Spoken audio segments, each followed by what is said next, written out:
Hello friend, तो मैं एक कहानी लेके आ गई हूँ। मेरी कहानी है एक बेटी की दर्द भरी कहानी। मैं जब पैदा हुई पता नहीं कौन कौन खुश हुए होंगे। जब मैंने होश संभाला तो खुद को अपनी नानी के घर पाया। मैं एक बहुत ही चंचल और शरारती लड़की थी। बचपन से ही नानी घर में पली बढ़ी नानी की दुलारी थी। पर मैं अपनी माँ के प्यार के लिए तरसती रहती थी। मुझे भी लगता कि मैं अपनी माँ के साथ रहूं, पर माँ शहर में रहती थी। जब भी छुट्टी में मैं माँ के पास जाती तो मैं माँ को बोलती, माँ मुझे नहीं जाना नानी के पास, मुझे तेरे पास ही रहना है। तो माँ कहती, तुम 8वीं पास करो फिर मैं तुम्हें अपने पास रखूँगी। माँ यह बोलकर मुझे फिर से नानी के पास भेज देती। मुझे बचपन से ना तो पापा का प्यार मिला था और ना ही माँ का, इसलिए मैं चिड़चिड़ी सी हो गई। बात बात पर सभी से लड़ाई कर लेती थी।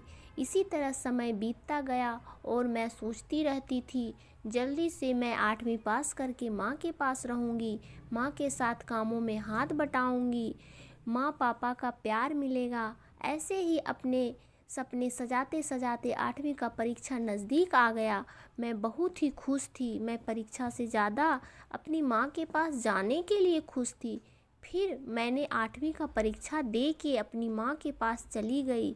जब मैं माँ के पास पहुँची तो माँ पिताजी मुझे देखकर बिल्कुल भी खुश नहीं थे। यह देखकर मैं हैरान रह गई। फिर मैंने अपने मन को समझाया कि मुझे शहर में माँ के पास रहकर पढ़ाई करके कुछ बनना है।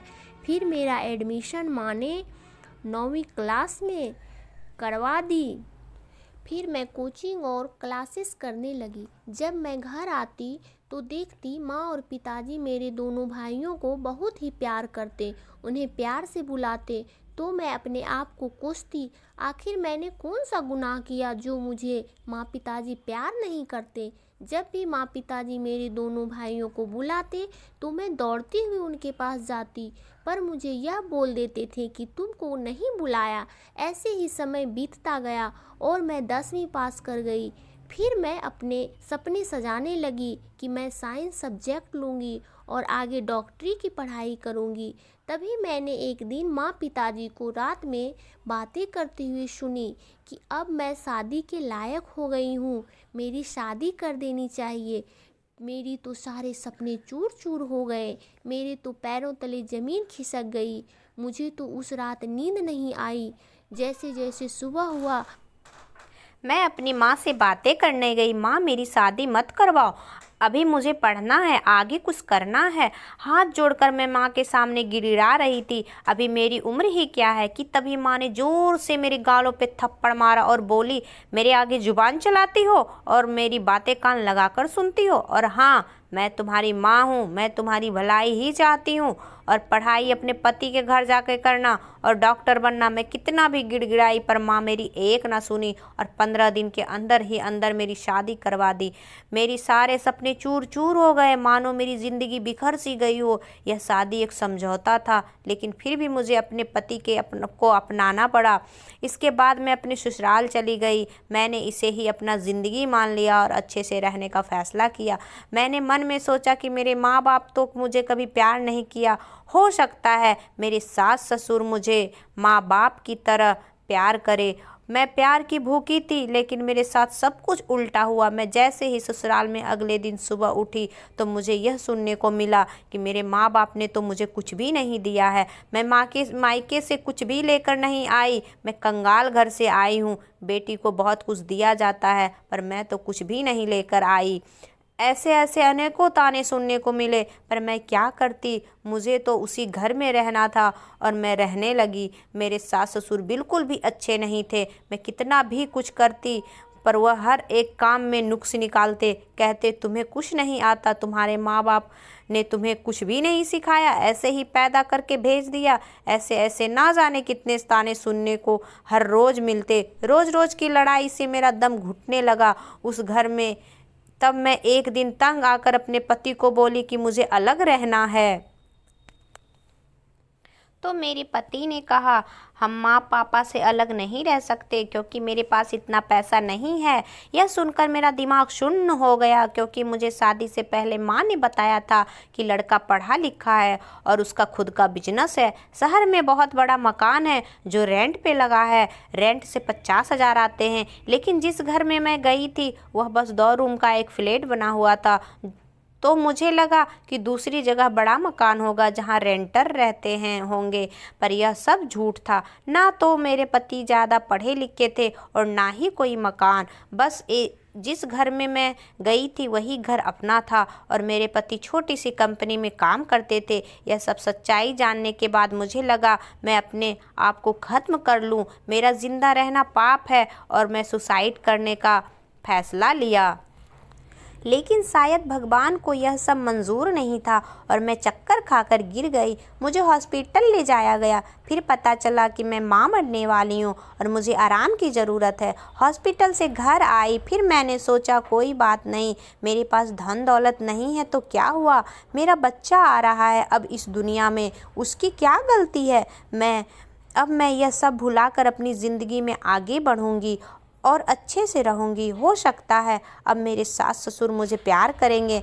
मैं माँ जो बनने वाली हूँ। यह सब सोचते सोचते कब मुझे नींद आ गई मुझे पता भी नहीं चला। सुबह जैसे ही नींद खुली तो मेरे कान में मेरी सास की आवाज़ आती है। मेरी सास मेरे पति से बोल रही थी कि अब यह महारानी को खाना कौन देगा, इसे इसके मायके पहुँचा दो। मेरी माँ ने तो मेरी ज़िंदगी बर्बाद कर दी थी, इसलिए मैं माँ के पास कभी नहीं जाना चाहती थी। पर मेरे पति के पास इतना पैसा नहीं था कि वो मुझे अलग लेकर रह सके।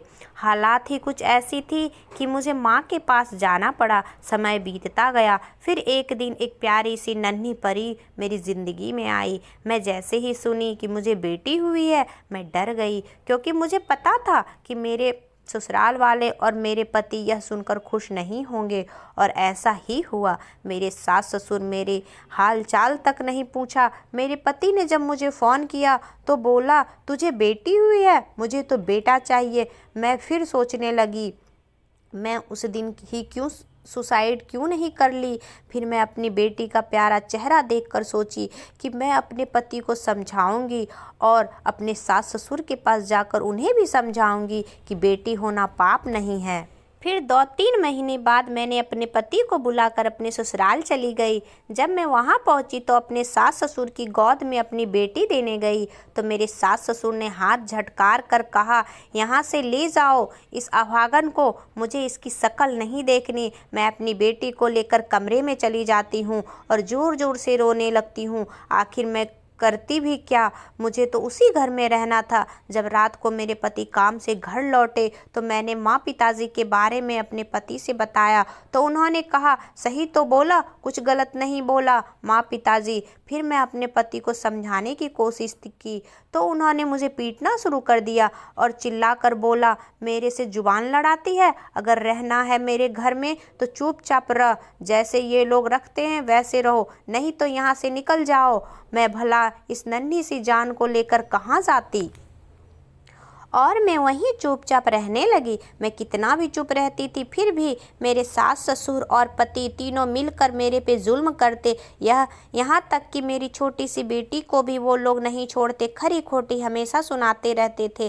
फिर एक दिन मुझे लगा जो मेरे साथ बचपन से होते आया है वही मेरी बेटी के साथ हो रहा है। मैं अपनी बेटी के साथ यह नहीं होने दूंगी। ऐसा सोचकर मैं अपने पति से कहकर अपने मायके चली गई। मायके पहुंचते ही माँ ने बोला, कैसे आना हुआ, अभी तो कोई त्यौहार भी नहीं है, मैंने तुझे फ़ोन भी नहीं किया तो अभी क्यों आई। तभी मैं अंदर से रोने लगी और माँ से बोली, बेटी का कोई घर नहीं होता, मायके में उसे बोला जाता है ये तो पराये घर की है और ससुराल में बोला जाता है यह पराये घर से आई है। तभी माँ बोलती है, ज़्यादा बातें मत बनाओ, जितना पूछ रही हूँ उतना जवाब दो। तो मैंने माँ से कहा, मेरे सास ससुर और पति मुझे हमेशा ताना मारते हैं और मेरी बेटी को कोसते रहते हैं, इसलिए मैं यहाँ आई। तो माँ बोलने लगी, तुम में ही कोई कमी है, अपने सास ससुर से जुबान लड़ाती होगी और पति का कहना नहीं मानती होगी। मैं माँ की बातें को अनसुना करके चुप रहना ही सही समझा। इसी तरह उथल पुथल में मेरी ज़िंदगी कट रही थी और मेरी बेटी 2 साल की हो गई। तभी एक दिन माँ ने कहा, कितने दिन मायके में बैठी रहोगी, बच्चे की प्लानिंग करो। जब तुम्हें बेटा होगा तो तुम्हारे सास ससुर और पति तुझे प्यार करने लगेंगे। मुझे भी लोग ताने मारते हैं कि बेटी को घर में बिठा रखा है। मेरे पास कोई चारा नहीं था, ना तो मेरे मायके वाले अच्छे थे और ना ही ससुराल वाले। फिर मेरे पास कोई रास्ता नहीं बचा था और मैंने अपने पति से बात करना ही सही समझा। फिर मैंने अपने पति के साथ रहना शुरू कर दिया। मैं कितना भी कंजूसी से रहती थी, कोई फालतू खर्च नहीं करती थी, उसके बावजूद भी मेरे पति का वही रवैया था, गाली गलौज करना, मारपीट करना, हर रोज़ लड़ाई करना। इसी तरह ज़िंदगी कट रही थी कि फिर मैं गर्भवती हुई और मेरे पति ने मुझे इस बार भी मायके पहुंचा दिया और 9 मंथ के बाद मुझे फिर से जुड़वा बच्चे हुए और दोनों ही लड़का था। मैं बहुत खुश हुई कि मुझे बेटा हुआ। अब सब कुछ ठीक हो जाएगा। अब मेरे 3 बच्चे थे, तीनों का पालन पोषण करना मुश्किल था, इसलिए माँ बोली, तुम जल्दी से अपना ससुराल चली जा, पति के साथ रहो, अब तुझे अब सभी प्यार करेंगे। कुछ दिनों बाद मैं अपने पति को बुलाकर ससुराल चली गई।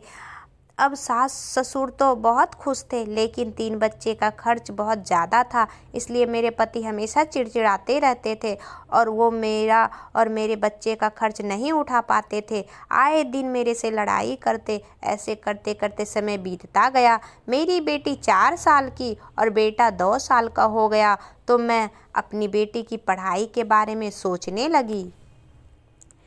फिर मैं अपने पति से स्कूल में बेटी का एडमिशन के बारे में बात करने के लिए बोला तो मेरे पति मेरे से लड़ाई करने लगे और बोलने लगे, यह तो बेटी है, पढ़कर कहाँ जाएगी। ऐसे करते करते दोनों में लड़ाई इतनी बढ़ गई कि उन्होंने मेरे बच्चे को भी पीटने लगा। फिर मुझे लगा मेरी तरह मेरे तीनों बच्चे की भी ज़िंदगी खराब ना हो जाए। तभी मैंने फैसला किया कि ऐसे मर्द के साथ रहने से अच्छा तो अकेले ही रहें और मैं अपने पति से अलग हो गई। तो दोस्तों, यह कोई मनगढ़ंत कहानी तो है नहीं कि मैं आगे लिखती। मेरे पति से अलग होने के बाद मैं पढ़ाई करके डॉक्टर बन गई और मैं बहुत अमीर हो गई। ऐसा कुछ नहीं हुआ। यह सब करने के लिए पैसे होना ज़रूरी है और मेरे पास पैसे ही नहीं है। तो दोस्तों, मैं अभी भी अपने तीनों बच्चों के साथ अपने माँ के शहर में अलग रहती हूँ और कुछ काम करके बच्चों का पालन पोषण करती हूँ और अपने भाग्य को कोसती रहती हूँ कि बेटी होना पाप है। तो मेरे दोस्तों, आपको यह सच्ची कहानी कैसी लगी? अगर अच्छी लगी तो कमेंट में ज़रूर लिखिएगा। इसी तरह सच्ची कहानी पढ़ने के लिए मेरे चैनल को सब्सक्राइब कर दीजिएगा, कहानी को लाइक